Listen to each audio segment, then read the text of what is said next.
आज मैं आपको बताने वाला हूं पाकिस्तान की तारीख का सबसे बेहतरीन थ्रिलर ड्रामा, एक ऐसा ड्रामा जिसको देखकर आपके रोंगटे खड़े हो जाएंगे। अभी हाल ही में लॉन्च होने वाला यह ड्रामा जिसका नाम है केस नंबर 9, पहली 4 एपिसोड्स में हमें इतना इंप्रेस कर चुका है कि मैं समझता हूं कि इससे बेहतरीन रेप केस के ऊपर कोई और ड्रामा पाकिस्तान ने आज तक बनाया ही नहीं है। इनफैक्ट मैं आपको यह भी कहने पर मजबूर हूं कि पास्ट में चीख ड्रामे को लेकर मैंने इतनी ज्यादा तारीफें की कि मतलब ये बेस्ट ड्रामा है या इससे अच्छा ड्रामा नहीं है, ये उससे भी बेहतर ड्रामा है। तो कितना अच्छा ये ड्रामा होगा, क्या है इसकी स्टोरी, कौन सी वो चीजें हैं जिसकी वजह से मैं आपको जरूर रेकमेंड करूंगा कि आप ये ड्रामा लाजमी देखें। अब तक की स्टोरी में क्या हो चुका है और आने वाली एपिसोड में क्या होगा, इन सभी क्वेश्चंस के आंसर मैं आपको इस वीडियो के अंदर दूंगा। लेकिन उससे पहले आपको बताना चाहूंगा कि अब फाइनली हम लोग आपको प्रोवाइड कर रहे हैं short term, long term luxury apartment, वो भी रेंट के लिए। अगर आप लाहौर में स्पेशली बहरिया टाउन में आते हैं और एक्सप्लोर करना चाहते हैं एक ऐसे एनवायरनमेंट को जो आपको एटलीस्ट कम से कम दुबई की फीलिंग देगा, तो आपको डिस्क्रिप्शन में मैं एयरबीएनबी का भी लिंक दे देता हूं और उसके अलावा आपको स्क्रीन पर व्हाट्सएप नंबर भी शो हो रहा होगा। अगर आप इस अपार्टमेंट को बुक करना चाहते हैं तो भाई सिंपली आपने कांटेक्ट करना है, नाइटली रेट पूछना है और आप इसको रिजर्व कर सकते हैं। स्पेशली अगर आप मेरे चैनल से आए हैं तो आपने रेफरेंस देना है कि मैं मिस्टर नुमान अलीम चैनल से आया हूं, मुझे इसके ऊपर 5% या 10% एक्स्ट्रा डिस्काउंट दिया जाए। Now let's talk about this drama जिसका नाम है केस नंबर 9। इसके अंदर मेन जो लीडिंग कैरेक्टर है हमारे पास वो सहर मौजम का है और सहर बेसिकली यहां पर पाकिस्तान की टॉप एक्ट्रेस सबा कमर इस रोल को प्ले कर रही हैं। सबा कमर ने पास्ट में भी ऐसे बहुत सारे ड्रामे किए हैं जहां पर रेप केसेस को डिस्कस किया जाता है और इसके अलावा बाकी एक्ट्रेसेस ने भी ट्राई किया, जैसे सना जावेद का ड्रामा माह फ्लॉप किया और भी बहुत सारी एक्ट्रेसेस ने किए, लेकिन वो इतने ज़्यादा वायरल नहीं होते जितने ये सबा कमर के केस में होता है, क्योंकि ये इस डोमेन के अंदर सबसे अच्छी एक्टिंग करती है। पहली बात तो ये है, क्योंकि चीख में भी हमने देखा कि वो इसी वजह से वायरल हुआ था कि जिस तरीके से इसने फाइट की, वो फाइट करना लोगों को बहुत ज़्यादा पसंद आया। तो पहली एपिसोड में, मतलब लॉन्ग स्टोरी शॉर्ट आपको थोड़ा सा बता देता हूँ कि यहाँ पर बेसिकली होता यह है कि इसको दिखाया जाता है कि ये अपने बॉस के घर में जाती है और वहाँ पर वो अकेला होता है पूरे घर में। उसने पहले से अपने मुलाजमों को छुट्टी दे रखी होती है, जबकि ऐसा नहीं होना चाहिए था। उसके बाद आपको दिखाया जाता है कि उस डिनर पर और भी दूसरे कलीग्स वगैरह इनवाइट किए गए थे, लेकिन वो वहाँ पर मौजूद नहीं होते। इनफैक्ट के बॉस की वाइफ यानी कि किरण जिसका नाम था वो भी मौजूद नहीं होती। ये चीज़ देखकर वो काफ़ी ज़्यादा खटकती तो है कि पास्ट में ये मुझे काफ़ी ज़्यादा हरेस कर चुका है, तो इस दफ़ा भी इसका कोई ऐसा ही प्लान है। इसीलिए वो अपने दूसरे कलीग यानी कि रोहित को फ़ोन करती है और रोहित चूंकि यहाँ पर बिजनेस पार्टनर है हमारे इस कामरान का, वो कामरान की नेचर से बखूबी वाकिफ़ है, फ़ौरन से भागता है इसके घर आने के लिए। लेकिन जब तक वो इस घर में आता है तब तक ये जो हमारा कामरान है ये इस लड़की सहर का रेप कर देता है। लड़की तो खैर अब ये नहीं रही, लेकिन इस ड्रामे के अंदर इसको लड़की ही प्रेजेंट किया गया। मैंने अपनी वाइफ से जब ये बात की कि इस रोल के लिए किसी छोटी सी लड़की को दिखाना चाहिए था, मान लो कि वो 18-19 साल की, तो उसने भी ये कहा कि हाँ होती वो तो बेहतर तो होता, लेकिन ये रोल ऐसा है जिसमें सबा कमर की एक्टिंग बहुत ज़्यादा रिक्वायर्ड थी एंड दैट्स द रीज़न कि यहाँ पर बेस्ट ड्रामा बन जाता है। अच्छा, अब इसका जब रेप होता है तो इनिशियली हमें ऐसा लग रहा था कि ये फ़ौरन से जाएगी पुलिस में कंप्लेन करने और पुलिस वाले इसको बहाने लगा कर भेजेंगे, कंप्लेन दर्ज नहीं करेंगे, एफआईआर दर्ज नहीं करेंगे और इसकी वजह से 6-7 दिन के बाद एफआईआर दर्ज होगी। बट सरप्राइजिंगली ये तो घर आ जाती है। इसने ऐसी कोई भी कंप्लेन नहीं की थी और आपको दिखाया गया कि यहाँ पर घर वाले पहले इस सिचुएशन को दबाने की कोशिश करेंगे। माँ ने इस लड़की को नहला भी दिया, उसने 4-5 दिन घर में गुजार भी दिए, सब ने बंद होकर, लेकिन फिर भी जब हिम्मत जवाब देगी इस लड़की की तो ये फिर चलेगी पुलिस के ऑफिस में जाकर कंप्लेन करवाने। इस ड्रामे के अंदर जो सबसे पहला और सबसे ज़्यादा इंटरेस्टिंग और थ्रिलिंग पॉइंट है वो ये है कि लड़की के साथ रेप हुआ है, लेकिन उसके पास कोई एक भी प्रूफ नहीं है ये साबित करने के लिए कि हाँ उसके साथ ये सब कुछ हुआ जिसकी वजह से उसको इंसाफ मिल जाए। सबसे पहला चैलेंज ये है, जैसे ही अगर आपके साथ खुदा ना खास्ता कुछ भी ऐसा हो तो आपने शॉवर नहीं लेना होता, क्योंकि आपकी बॉडी जब किसी दूसरे की बॉडी के साथ कांटेक्ट में आती है तो बहुत सारे ऐसे प्रूफ्स होते हैं जो मेडिकल टर्म्स के अंदर उसको गेट किया जा सकता है, फ्रिक्शन हुई थी या नहीं, या फिर उसका कोई एक बाल आपके साथ अगर लगा रह जाता है तो वहाँ से भी डीएनए मैच हो जाता है कि ये बाल इसके साथ इतना क्लोजली क्या कर रहा था। तो उसके अलावा फिर जो वाउंड्स के निशान होते हैं, एंड स्पेशली अगर आपके साथ डेफिनेटली रेप हुआ है तो उस केस के अंदर भी आपको बहुत सारे ऐसे सैंपल मिल जाते हैं with in 24 hours. I think पहले जो 24 घंटे होते हैं वो तो बहुत ही क्रूशियल होते हैं। अगर आप फ़ौरन से कंप्लेन कर देते हो तो, और प्रॉपर किसी अच्छे हॉस्पिटल में जाकर करते हो, वैसे तो जो रिपोर्ट मानी जाती है वो गवर्नमेंट हॉस्पिटल की मानी जाती है, क्योंकि प्राइवेट हॉस्पिटल तो आप पैसा देकर कुछ भी करवा लो, जस्ट सेइंग, ऐसा हर जगह पर होता भी नहीं है। तो इसलिए गवर्नमेंट हॉस्पिटल की प्रॉपर रिपोर्ट अगर आ जाए तो आपका केस बिल्कुल वैलिड होता है, और उसके बाद फिर उस बंदे का डीएनए और वो फिर मैच कर गया और फिर सब कुछ सही हो जाता है। लेकिन यहाँ पर हुआ ये था कि एक तो 72 आवर्स प्लस टाइम गुजर चुका है, प्लस उसके साथ उसकी माँ ने उसको शॉवर भी करवा दिया था कि मतलब बस गंद खत्म हो तुमसे, भूल जिस बात को। फिर वो जो कपड़े थे वो भी कहीं इन लोगों ने फेंक दिए, तो कोई प्रूफ नहीं है। ये सबसे बड़ा थ्रिलिंग पॉइंट है कि कोई प्रूफ नहीं है, लेकिन फिर भी आपने साबित करना है कोर्ट के अंदर कि भाई मेरे साथ ये सब कुछ जाती हूँ। दूसरा बड़ा जो थ्रिलिंग पॉइंट है इस ड्रामे का वो ये है कि पाकिस्तान का जो लॉ सिस्टम है ये इटसेल्फ एक बहुत बड़ा चैलेंज है कि यहाँ पर इतने सारे केसेस पहले से ही पेंडिंग पड़े हैं जिनका कोई भी समझ नहीं आ रहा है कि कौन उनको रिजॉल्व करेगा। तो दिन ब दिन जो नए केसेस आ रहे हैं उनको कौन रिजॉल्व करे। इवन कि आपको गवर्नमेंट के हॉस्पिटल तक में दिखाया गया कि एमएलओ जो है वो भी अवेलेबल नहीं है, तो यहाँ पर उसका टेस्ट कौन करे। तो हमारे तो मतलब इश्यूज इतने ज़्यादा हैं क्योंकि हमारी गवर्नमेंट जो है वो सड़कों के ऊपर और मतलब जो लोगों को नज़र आएंगी, और उसके बाद लोग जो है ना फिर इनको वोट देंगे। वो इन डीप डाउन सिचुएशंस में कि पुलिस का सिस्टम बेहतर किया जाए, हॉस्पिटल्स का सिस्टम बेहतर किया जाए, या फिर ऐसे में हमारी अदलिया का सिस्टम बेहतर किया जाए, जिससे एक्चुअली में लोगों को बड़ा बेनिफिट होता है रियलिटी ग्राउंड में देखा जाए, तो वो उन कामों में ज़्यादा पैसा नहीं लगाती, क्योंकि भैया किसको क्या पता कि ये निज़ाम किसने बेहतर किया था। हाँ, अलबत्ता किसी ब्रिज को बनाकर वहाँ पर अपनी तस्वीर लगा देना या फ़लान इफ्तिताह किया उसका नाम की तख्ती वहाँ पर लगी हुई है, वो चीज़ लोगों को याद रहती है। अनफॉर्चुनेटली हम एक ऐसी कौम हैं कि हम इन चीज़ों को ज़्यादा फोकस में देते हैं। तो ये सारे इन्वायरमेंट्स आपको थ्रू आउट दिखाए जाए। एक लड़की के साथ जब रेप हुआ तो उसके बाद पहले उसको कैसे जाकर पुलिस में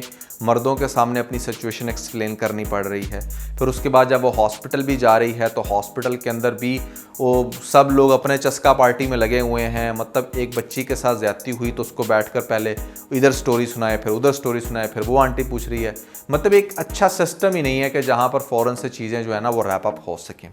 ये चीज़ आपको दिखाई गई। फिर आपको जिस तरीके से इस ड्रामे के एपिसोड्स में दिखाया जा रहा है कि पुलिस वाले किस तरीके से डबल गेम खेलते हैं, कि मतलब एक तरफ से तो वो अपने आप को सिक्योर रखने की भी भरपूर प्रैक्टिस में होते हैं, दूसरी तरफ से पैसा भी खाते हैं, तीसरी तरफ से यहाँ पर वो मतलब उस शख्स के साथ भी जाकर मिल जाते हैं जिस शख्स ने एक्चुअली में गुनाह किया हो, और अपने आप को ये भी साबित करने की कोशिश करते हैं विक्टिम के घर में जाके कि जैसे उनके लिए बहुत हमदर्दी रखते हैं। ये सारी चीज़ें जो है ना वो बड़े कमाल से प्रेजेंट की गई हैं इस ड्रामे के अंदर। Specially I must encourage and appreciate the Gohar Rashid actor, जो हमेशा से ही मेरे ख्याल से अपनी एक्टिंग की वजह से बहुत ज़्यादा फेमस रहे हैं। आप इनकी लुक्स पर कभी भी मत जाना भैया, he is a fantastic actor and that's why इसको पाकिस्तान की सबसे बेहतरीन movie the legend of Maula Jatt के अंदर भी कास्ट किया गया था। तो कुछ तो आपके अंदर गट्स होते हैं। इस ड्रामे के अंदर भी इनका ये रोल मेरी नज़र में बड़ा बेस्ट रोल है, क्योंकि यहाँ पर इससे बेहतरीन इस पुलिस ऑफिसर की एक्टिंग कोई और नहीं कर सकता था। इनफैक्ट आप हैरान होंगे कि इस ड्रामे के अंदर अभी भी कमेंट सेक्शन में अगर आप जाएं तो लोग लीडिंग को इतना ज़्यादा अप्रिशिएट नहीं कर रहे जितना ज़्यादा इस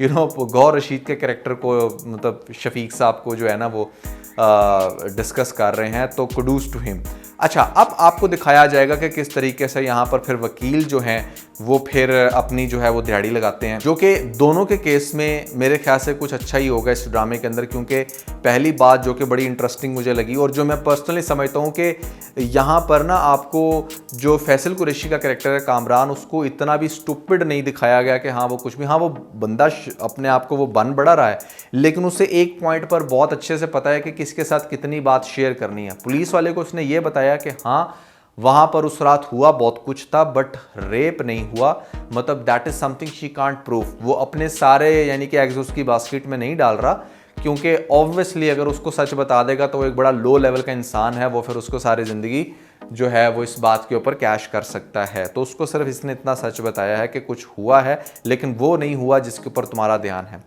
अब बात आती है लॉयर की, तो लॉयर का जो ये स्टेटमेंट था ना, मतलब दैट वाज फिनोमिनल। इस स्टेटमेंट को जिसने लिखा है मेरा दिल कर रहा था कि मैं उसके हाथ चूमूं कि इतनी करेक्ट और इतनी रियलिस्टिक बात के भाई बिल्कुल वकील जो है ना वो तब ही धड़ल्ले से झूठ बोलता है जब उसके कानों में सच्ची बात पड़ी हो। मतलब आप सोचें ना कि एक वकील अदालत में कोई भी बात को कहीं से कहीं कैसे घुमा सकता है जबकि रियलिटी का उसको खुद ही पता ना हो। तो इसलिए यहाँ पर रियलिटी उसको फिर ये बता देता है कि हाँ मैंने उसके साथ रेप किया है और ये सब कुछ हुआ। और आगे से जो हमारे एक्टर हैं भैया ये वकील वाले, ये भी बहुत ही सुपर्ब रोल है। यानी कि जिसने ये ड्रामा लिखा उसने तो बेहतरीन लिखा ही, जिसने इसको डायरेक्ट किया उसने भी बड़ा दिमाग लड़ाया कि हाँ यार ये वाला जो रोल है स्पेसिफिकली वो कौन सा एक्टर जो है वो बहुत अच्छा एक्ट परफॉर्म इस पे कर सकता। तो उनकी एक्टिंग भी बहुत अच्छी है। उन्होंने भी आगे से जिस तरीके से केस को पकड़ा और उन्होंने कहा कि तुम मुझे एक बड़ी हैंडसम अमाउंट दे रहे हो, मेरे पे थोड़ा ट्रस्ट करो और मुझे बताओ कि क्या तुमसे कोई क्राइम हुआ भी है या नहीं। तो वैसे भी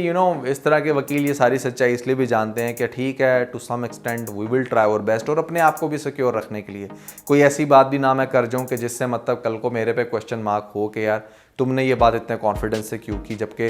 तुम्हें तो पता ही कुछ नहीं है, ठीक है ना। तो यहाँ पर अगर केस वो हार भी जाता है तो सही तसल्ली होगी कि हाँ यार एक्चुअली में तो वो गुनाहगार ही था ना, चलो मेरे पैसे न डूब गए तो क्या हुआ, लेकिन उसको तो सज़ा होनी थी। तो ये सारी चीज़ें हैं जो कि यहाँ पर वकील को पता होनी चाहिए। अच्छा, अब नेक्स्ट एपिसोड और बड़ी इंटरेस्टिंग हो गई है क्योंकि अब फाइनली यहाँ पर किरण को वो फ़ोन करके बता देगी कि इस तरीके से तुम्हारे हस्बैंड ने मेरा रेप किया है। और किरण भी आगे से बड़ी भड़केगी, मारेगी थप्पड़ वो फैसल कुरैशी के कैरेक्टर यानी कि कामरान को, और उससे पूछेगी कि क्या उसने ये हरकत की, जिसके ऊपर ऑब्वियसली उसका आंसर यही होगा कि नहीं मैंने ऐसा कुछ नहीं किया, वो मेरे पे इल्ज़ाम लगा रही है। अच्छा, एक पॉइंट मेरे माइंड में आ रहा था कि इसको थोड़ा सा और इंटरेस्टिंग बनाया जा सकता था कि अगर आप फुली रिवेल ना करते कि हाँ यहाँ पर फैसल कुरैशी के कैरेक्टर यानी कि कामरान ने उसके साथ वाकई में ज़्यादती की। आप ये भी दिखा सकते थे कि हाँ उस रात दो बातें हुई, या तो ये वाकई शादी के लिए फोर्स कर रही थी, जिसके ये सीन बाकायदा दिखा सकते थे उस मोमेंट पर जिस टाइम फैसल कुरैशी ये बता रहा होता है पुलिस वालों को कि वो मेरे पास आकर पहले अफेयर था और फिर शादी के लिए फोर्स कर रही थी, और कुछ सीन मजीद दिखाते ताकि ऑडियंस थोड़ा सा कंफ्यूज रहती, क्योंकि ये फैक्टर हमारे चीख ड्रामे में था कि कोई जज नहीं कर पा रहा था कि एक्चुअली में हुआ क्या। यहाँ पर ये सबको अब पता चल गया कि हुआ क्या, कि मतलब वाकई रेप हुआ। अब लोगों का जो सबसे बड़ा इंटरेस्ट है वो इस टाइम ये है कि क्या हमारी जो सबा कमर का कैरेक्टर है जिसका नाम है सहर, क्या वो ये केस जीत पाएगी, नहीं अगर जीतेगी भी तो किस बेसिस पर जीतेगी। एंड स्पेशली इस ड्रामे के अंदर ना आपको बड़े अच्छे से एजुकेट भी किया गया है कि अगर खुदा ना खास्ता आपके साथ कभी भी कुछ भी ऐसा होता है तो किस तरीके से आप फाइट बैक कर सकते हो, कौन कौन से स्टेप्स हैं जो आपको लेने होते हैं। क्या मेडिकल रिपोर्ट इतनी ज़रूरी है कि उसके बगैर FIR ही नहीं होगी, नहीं ये भी आपको करेक्शन की गई है कि नहीं मेडिकल रिपोर्ट के अलावा भी FIR हो सकती है। मेडिकल रिपोर्ट की क्या वर्थ है, यहाँ पर जिसके ऊपर इल्ज़ाम लगा होता है उसको अरेस्ट किस मोमेंट पर किया जा सकता है, क्या वो बेल बिफोर अरेस्ट ले सकता है या नहीं, या फिर यहाँ पर मेडिकल के बाद क्या हो सकता है, आपको किन किन चैलेंजेस का सामना करना पड़ सकता है, किस मोमेंट पर आपको जो है वो सरकारी वकील करना पड़ेगा या वकील ही होता है, आपका प्राइवेट वकील नहीं होता। तो ये सारी चीज़ें बड़ी इंटरेस्टिंग हैं। अब कमिंग एपिसोड के अंदर आपको ये भी दिखाया जाएगा कि हमारी ये जो फजर कहाँ से आ गई भैया, वो तो अब ख़त्म हो गया। ये जो हमारी सहर है ना बेसिकली ये भी अपनी एक वकील करवाएगी प्राइवेटली, और वो जो वकील है वो भी बड़ी आपको स्ट्रॉन्ग दिखाई जाएगी कि मतलब वो फुल टाइम फोकस करके सहर के केस को लेगी। और ये भी हो सकता है कि जो रोहित है उसकी बेगम जो है वो इसको वकील कराने में हेल्प कराए, क्योंकि वो भी इस बात को बहुत अच्छे से जानती है कि ठीक है अगर मेरा हस्बैंड अपनी किसी मजबूरी की वजह से खड़ा है कि नहीं वो किसी का साथ नहीं देना चाहता, जो कि टेक्निकली देखा जाए तो वो अपनी तरफ से बिल्कुल ठीक है, उसके 50% शेयर्स लगे हैं इस कंपनी में, अगर कुछ भी होता है किसी और की गलती की वजह से उसका बिजनेस क्यों डूबे, तो इसलिए वो किसी भी तरह से किसी का भी साथ नहीं देना चाहता, क्योंकि वो अगर साथ देता है अपने कामरान दोस्त का तो वो अपने आप को क्या मुंह दिखाएगा कि उसने अपने पैसों के लिए ये सारा कुछ किया, और अगर वो शहर का साथ देता है तो वो डायरेक्टली अपने ही घर को हिट कर रहा है अपने बिजनेस को। तो इसलिए उसका पीछे हटना इस सिचुएशन में मेक सेंस, उसको कोई फोर्स नहीं कर सकता, स्पेशली उसकी वाइफ। हाँ उसकी वाइफ उसका साथ दे रही है तो वो एक अलग बात है। अब आपको दिखाया जाएगा कमिंग एपिसोड में, यही एक सबसे इंटरेस्टिंग पॉइंट है कि किस तरीके से फिर ये अपनी सारी बात उस वकील को बताएगी, और जब ये वकील को बताएगी तो फिर आपको भी वो सारे सीन दिखाए जाएंगे कि भैया किस तरीके से पहले ये कैसे कैसे उसको हरास करता रहा, इसकी डिवोर्स हुई थी, उसको डेट पे भी लेकर गया मतलब किसी और बहाने, ऑफिशियल लंच के बहाने, और फिर ग्रेजुअली उसके क्लोज होने की इसने पहले सारी कोशिशें की, लेकिन जब बार बार उसने रिपीटेडली इसको रिजेक्ट किया तो फिर इसने उसको अपनी ज़िद बना लिया।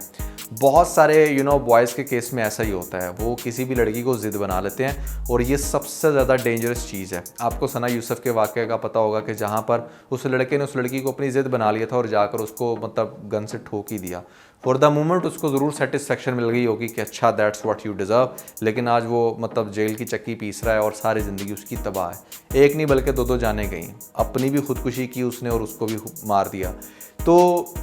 इतना ज़्यादा किसी दूसरे इंसान को लेकर आपको इगोइस्टिक नहीं होना चाहिए। हर इंसान की डिफरेंट नेचर है और हर इंसान आपके पैसे से या फिर आपकी पर्सनालिटी से इम्प्रेस नहीं भी होता।